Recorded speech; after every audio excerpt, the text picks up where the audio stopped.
Been over a year since you played in a game, a year and a week, I guess, since your last game at Kansas before you transferred here and then had to sit out a year. Right. How did it feel to be back on the floor, and what did you think of your first performance at SMU?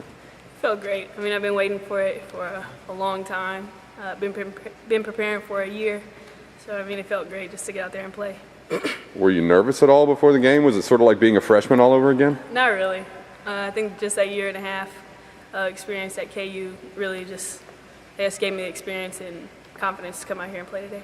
What was the worst part about waiting for a year and practicing with your teammates but not being able to get out on the floor during games?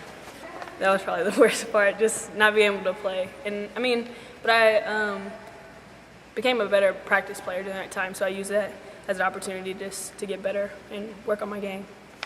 All right, it's not like you're a freshman. You have practiced with your teammates for a full year, so you know them, they know you, you know your coaches. Where would you say your comfort level is, your timing, your understanding of where they're going to be on certain plays? I'm very comfortable.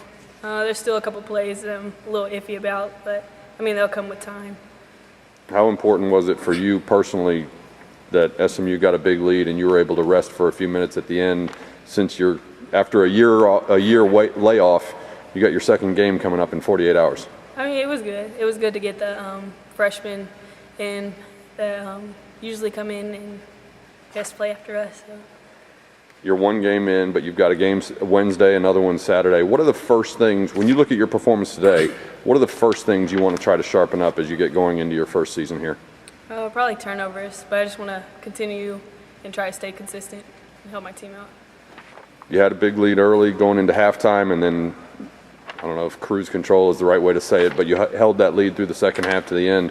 What kinds of things did Coach Rampola talk to you about either at halftime or after the game about your first performance? About mine specifically? Yes. She didn't really say anything to me specifically, just overall to the team, just to keep the pressure up and, I mean, finish the game out. Did the team look different to you when you're out there on the floor with them rather than when you were sitting on the bench and waiting and watching? They did. I think I helped just bringing another upperclassman, just having more experience on the floor.